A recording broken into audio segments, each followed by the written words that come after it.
kanina nakita ninyo yung lake na ano yung no, that is not only a lake, this is a river. Kung nakita nyo po yung ano yung during time na nagbibideo ko ng ibon, pwede pa pala dito mag ano, ayan oh. Pwede ka pa pala dito mag sightseeing oh. Ayan oh guys, ayan. O ayan, ang ganda-ganda, ang linis-linis. Mamaya ano po sa inyo yung ano, yung tawag dito yung camera, baliktad ko para makita ninyo. Sandali lang po guys ha.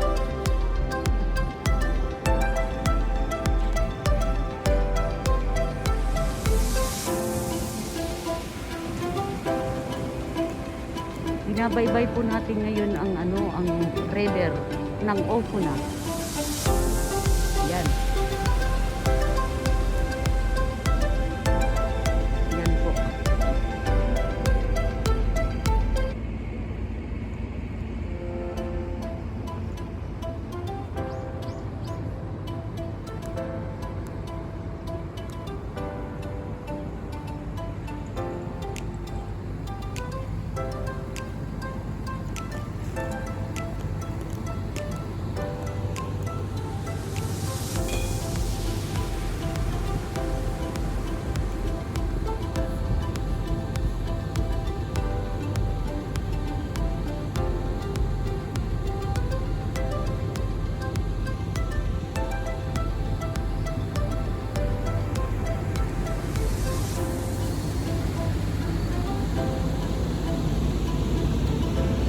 Ganda ng ano nila dito, ng kanilang flood control project. Sobrang tibay. Alam nyo yan guys, oh. Ilang taon na yan siguro, mga 50 years. Grabe. Ano po ito rito, yung flood control nila. Flood control project. Napakaganda po dito guys, ng kanilang ano, gawa. Kahit na oh, na mayroon na ngang mga kahoy na nakaano, siguro mga 100 years na yata ito rito. Sobrang ganda pa rin. Grabe guys, oh. Handa, oh. Tingnan mo, pwede ka pang mag-jogging dito sa taas. Kita mo yan? Hindi ko alam, hanggang siguro sa shopping mall ako, darating ako doon. Kasi sobrang haba po nito eh. Hanggang doon po yun. Hala, saan ako makarating nito? Lumalayo na yata ako ay.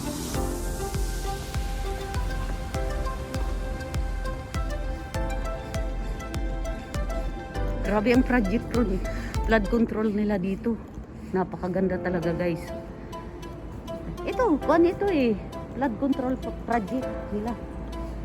Kaya kahit mag tsunami, hindi masisira yan. Mananatiling matibay pa rin po yan.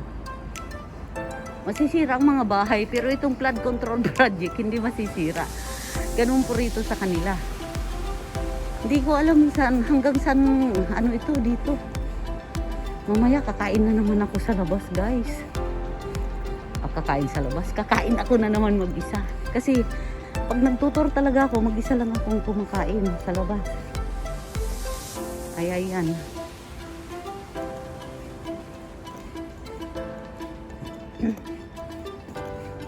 Mga bahay na po ito dito. Yan.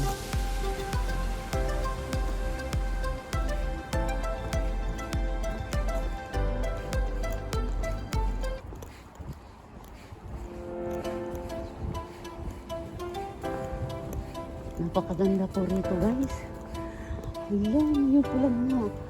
Ngayon ko lang po na-realize ang ganda pala rito. Sana kahapon pumunta ako rito. Hindi ko talaga alam. Nakita ko lang kasi nga napansin ko kanina yung mga ibon.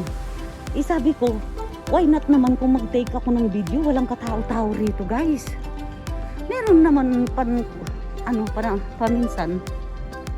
Pero ang ganda dito guys ha. Mag-TikTok ka, kahit anong gawin mo, ang ganda. Walang ano sa'yo, hindi ka makaka-copyright dito. Ang ganda talaga. O guys, hanggang dyan lang tayo ha. Balik tayo ngayon.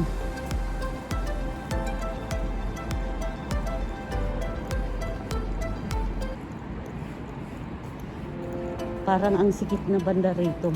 Pero tingnan natin kung anong nandito. Oh, ang sikip na nga. Oo. Parang yung ano, yung shopping mall, ito na, gaan eh. Dito yan eh. Oo. Kasi galing tayo roon. Ayan oh, yung ulo na nga, ni Tanong Sama. Oh. Galing tayo roon, doon yung makikita yung parang ano, overpass. Yun po. Ayan. Muntikan na ako mataihan. Buwang kayo eh. Ba't niyo ako tataihan ha? Ayan, ang daming ibon. Dito sila natutulog at ang dami nilang dumi dito banda sa baba. Oh. O diba guys? Ang dami nila.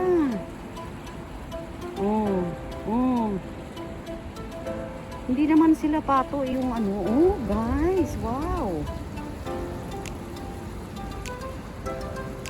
Sa riverside nila ito, sobrang daming isda. Oh, ang dami oh, bandaro sa Pilipinas. Oh, di ba? Ang dami, grabe.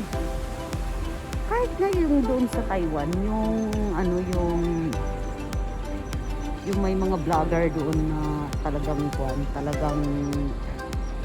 nanguhuli po sila ng tilapia kasi nasa ano din, parang ganito lang din sa lake, sa river nila. Eh, wala po sa may dam. Eh wala pong kumakain ng mga Taiwanese. Sa Taiwan po yun. Wala pong kumakain ng mga Taiwanese. Kaya yun, yung mga isda na yun, ayun, may kumakain. Ako po. Taihan tayo. Sandali. Walang katapusan ang lakad natin. Kasi nga, ano, first time ko dito. Next time punta tayo rito. Dala ako ng baon. Doon ako kakain sa likod ng ano. Ganda pala rito. Walang amoy, hindi mabaho. Linis. Grabe.